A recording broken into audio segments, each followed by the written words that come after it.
Good morning. Happy Sunday, or whatever day it is for you. Rightio. I had a last minute decision to go to the ladies' room. I think that paid off. I'm glad I did. All right.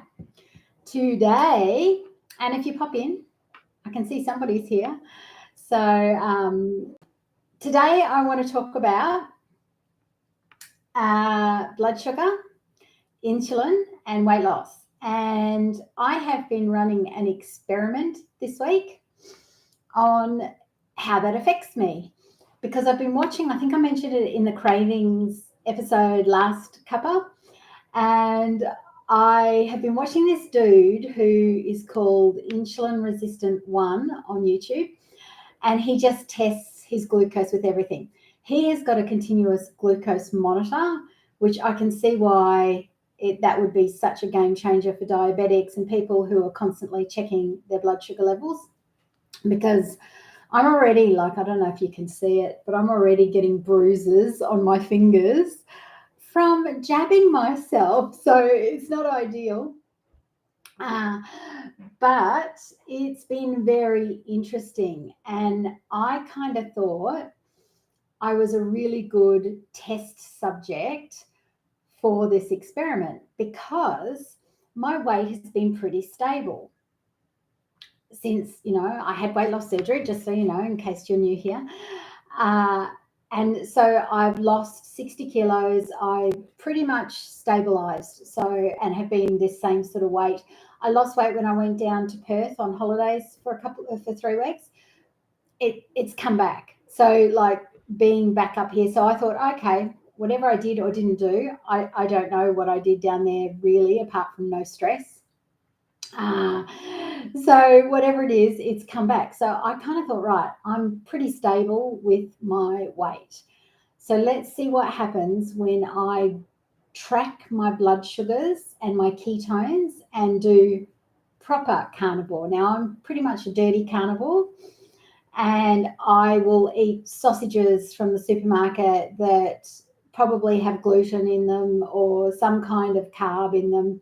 I will have sauce that, if I've bought satay sticks from the supermarket, and I don't worry about the sauce. So because I've been pretty good and my weight stays the same and I don't really need to lose more weight, so I'm just kind of okay, well, let's see what happens if I go really, really strict carnivore, only meat and eggs, no dairy. And so I'm day 4. So 3 days ago, I've got my notes here. And what I've been tracking, and this is what I would recommend if you're going to test something like this for yourself, you need the data.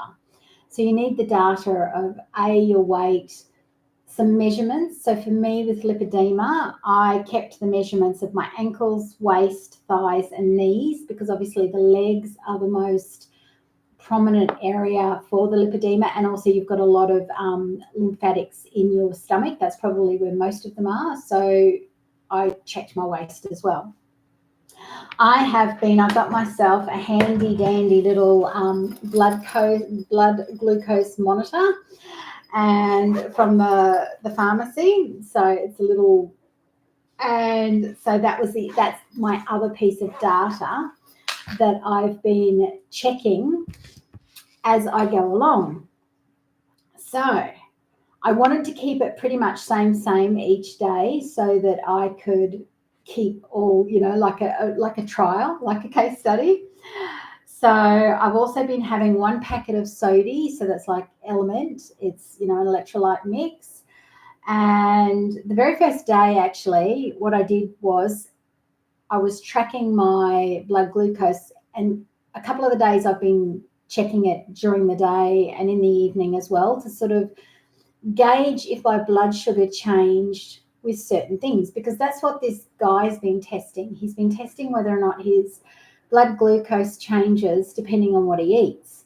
And everybody is so different as to what your blood sugar gets raised from. Some people I've seen have gone out of ketosis, having onion in their food, or, you know, things like that you think, how's an onion kicking them out, or a bit of onion in their eggs or whatever, kicking them out of ketosis? So because we're all so different, that's why I am testing it. So the first day, as I said, when I had the sodium, when I had the electrolyte, I tested my blood glucose and it hadn't changed. So that was a win. I was like, okay, even though there's a lot of salt in the soda and I'm not used to it, because I was doing carnivore really strictly for the first time probably, I felt like I needed the electrolytes. So the first day, and because I've had weight loss surgery, the other thing I'm testing is, can I get in 140 grams of protein? Because they say that for your ideal weight, you need to eat a gram of protein per morning, a gram of protein per pound of body weight, of your ideal body weight. So if I was going to stick with, right at the beginning of weight loss surgery, I said 65 kilos, simply because that's what I weighed before my thyroid tanked. So I just went with that and went, okay, that's 140 pounds or a little bit above. So 140 grams of protein for the sake of ease. How am I going to eat 140 grams of protein a day after having weight loss surgery? Because I can't eat a lot in a sitting.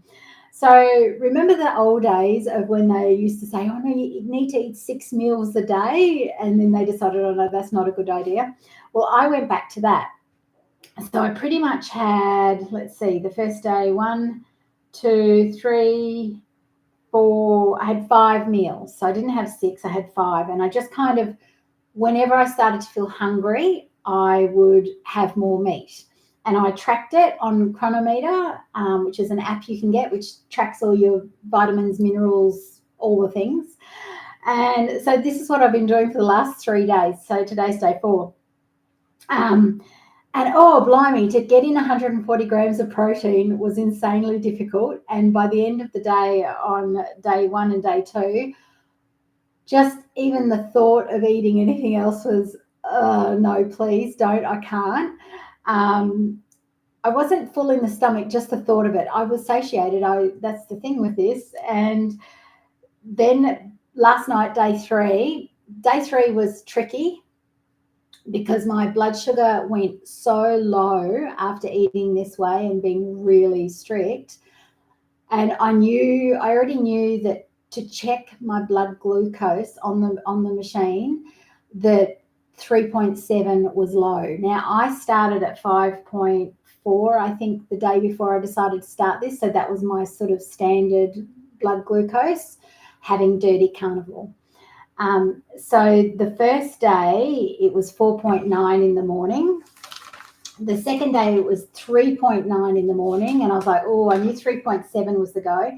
So the third morning it was 3.7, and I had a red button on my machine going too low, probably for the diabetics. That's what the machine's set up for. And by day 3 I felt dizzy, shocking, because of the low blood sugar. Apparently my ketones were going up because I was testing my ketones, whether or not I'm in ketosis and burning fat instead of sugar. And so that raised, I was already in ketosis at around 0.5, so it went up to 0.7, so I didn't get excessively high yet. So on day 3, so yes, both 2 days I managed to get in more than 140 grams of protein by eating every few hours. So just to give you an idea of what that was after weight loss surgery, that was for breakfast, it was 3 scrambled eggs. At 9:30 it was 2 more boiled eggs and 54 grams of bacon. At 11:50 it was 154 grams of steak. At 3 p.m. it was 150 grams of roast beef, which isn't a lot for most people. It's like, a handful kind of thing. And 130 grams of roast beef for dinner. I did serve myself up 150 grams, but I just couldn't do it. So I had to weigh what was left and then give the rest to my husband. So that was cool. The other thing I tracked, and whether or not that's going to make a change, is I was taking painkillers for those 2 nights because I've done a rotator cuff. Couldn't tell you how or why, and putting on a bra for you this morning was insanely painful. but you know, we're doing all the things, so we'll see what happens. So whether or not the painkiller makes any difference to my liver pathways and how this is all going, I don't know. So day 2, I lost a centimetre off each ankle and a centimetre off each thigh. Was it a centimetre or more than a centimetre?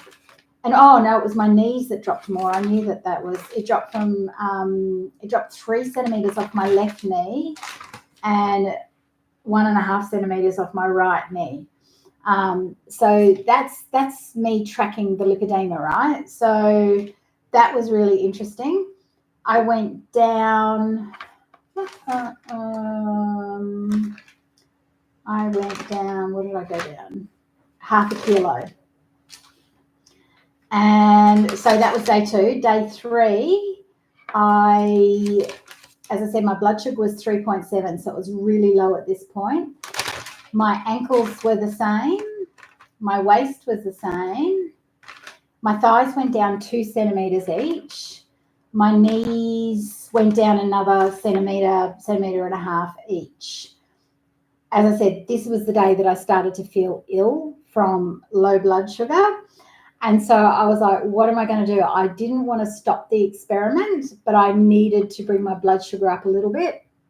So what I did was I was going to start testing coffee anyway on it. So I had a decaf coffee with normal milk, because that's what I had, and monk fruit erythritol sugar.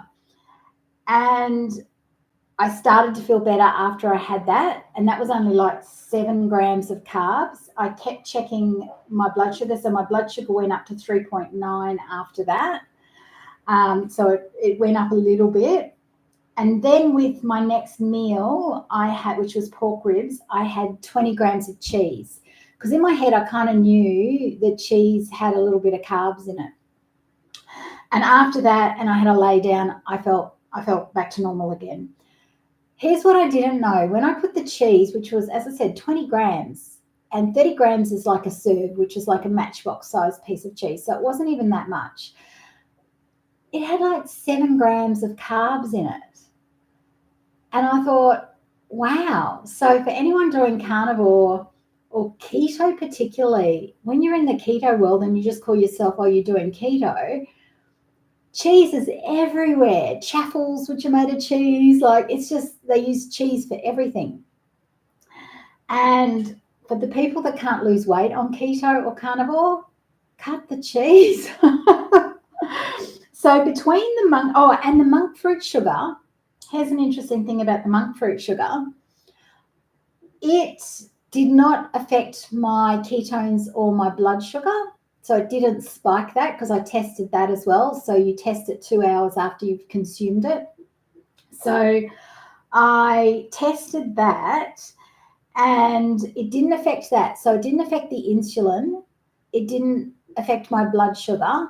However, that also has 6 grams of carbs in 2 teaspoons of the monk fruit. So if you compare that to 2 teaspoons of actual sugar, it's 8 grams of carbs. So there's not a lot of difference in the carbs. However, it did not, I haven't tested because I haven't eaten real sugar in a really long time. So I don't know if real sugar would spike your insulin. And if you've got insulin going on in your body, anytime you're spiking insulin, you're activating your fat retention, your fat gaining hormone, because that's what insulin does. So that was really interesting. So same amount of carbs, but a very blunt, no change in my blood sugar. That's why, like, if you're going to do something like this, it's really good to know what affects you and personally and what doesn't, because everybody's going to be so different. So, and I forgot to say, on day 3, I went down more than a kilo and 5 grams or something. So that was, but my blood sugar was too low. So all I had added was about 15 grams of carbs with the sugar and the cheese. That still blows my mind that the cheese can affect your blood sugar so significantly and have such a high amount of carbs, yet everybody's eating it on keto. But then some people say, oh no, keto doesn't work for me. Is cheese the problem? Is dairy the problem? So that's an interesting one. So after having those 15 grams of carbs this morning, I still lost weight. So I'd still lost, like half a kilo or something like that, a bit less than that. My blood sugar was 4.1, so that's more of a normal blood sugar first thing in the morning, and my ketones were still in fat burning. So, except I just realized I have not measured my ankles and knees and thighs yet this morning. So that was so that's where I'm at with the experiment. So I've now gone down, I guess, 2.5, nearly 3 kilos in those 3 days, which, as I said, I thought I was pretty stable. Whether or not it keeps going down, I don't know. But if it's still going down each day, I'm going to now continue to measure my blood glucose and measure my ketones and see how far I can push the carbs. So I've got to do it carefully. So I've got my coffee, so I'm going to have the same coffee, but I'm not going to have cheese today, and see what difference that makes. See if my blood sugar stays steady just by having the coffee. And then once that's stabilized for a few days, then I will start adding in other things to see the results, basically. And I've been filming all of this as I go along, so I will put it together into an actual permanent video once I have sort of figured out a few things. But it's been so fascinating to know where my body stands on different things. So the monk fruit sugar, even though it's higher in carbs, obviously fine. The cheese, not ideal for me, having thyroid issues. But again, that was such an eye-opener, knowing how many carbs are in the cheese. That's insane. And my husband, who's a cheeseaholic, his mother's French, so cheese is a food group in his world. I'm like, there you go. Like, you eat so much cheese.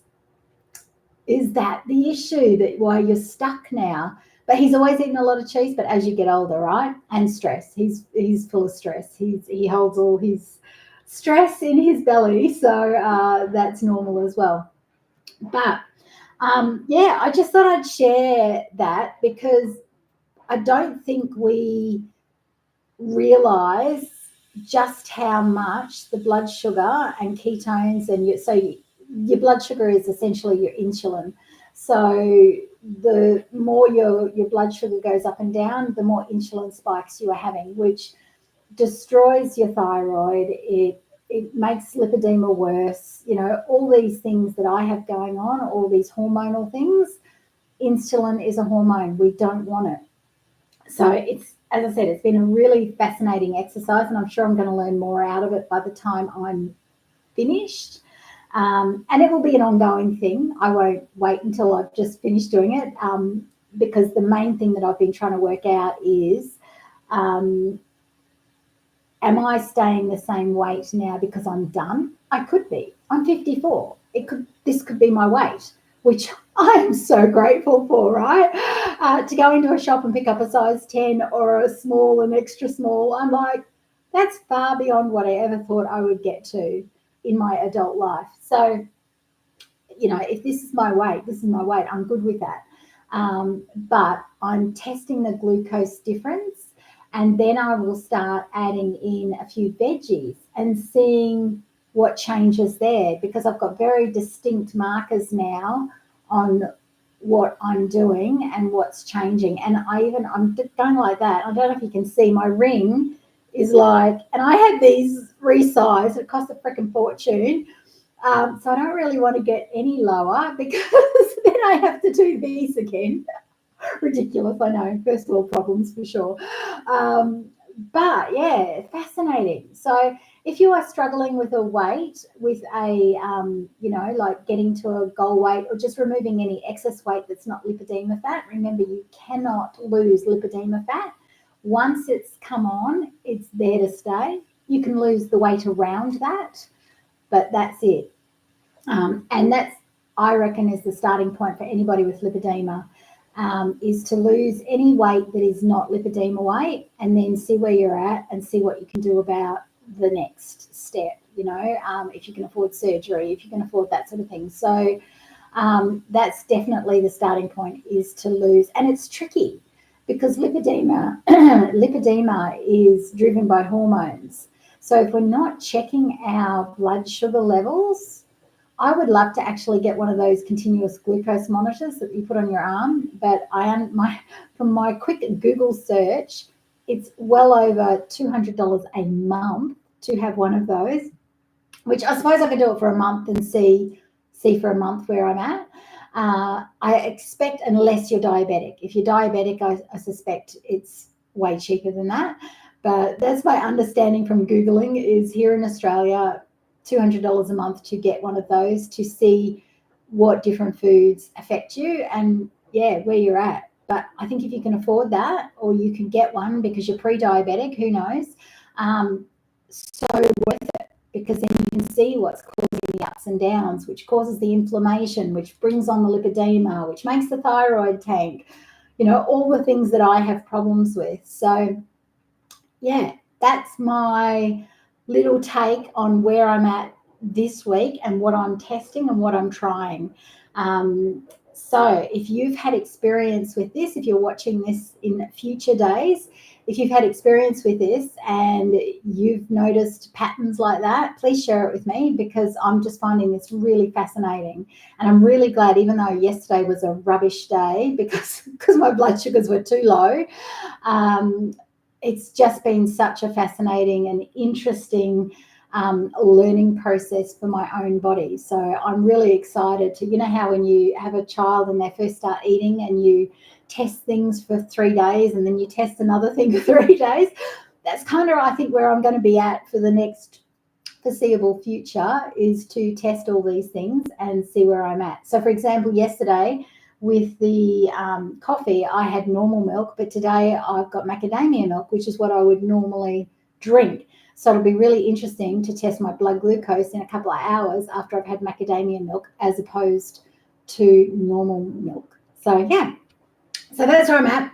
And I hope you found this of interest or has sparked because these little thingies, they're not terribly expensive to buy. So there's all kinds of different ones, but I spent a little bit more and got one that tests ketones as well as blood sugar. So some of them do not test both. So if you want to check that out, ask which ones test both. So this one, actually, if you're in Australia, the brand is Freestyle Optimum Neo. Okay, so yeah, it's been really interesting. And hubby's off work as of tomorrow. And so I'm going to be testing his blood sugars. So he'll get excited about that. So yeah. So if you decide to go ahead and try this, or you've done it before, let me know, because I'm just so super curious about this. And if you're in Australia and you know how to get a blood glucose monitor that doesn't cost a fortune, let me know that too. So, all right, I hope everybody has a good week, and I will see you this time next week. Bye.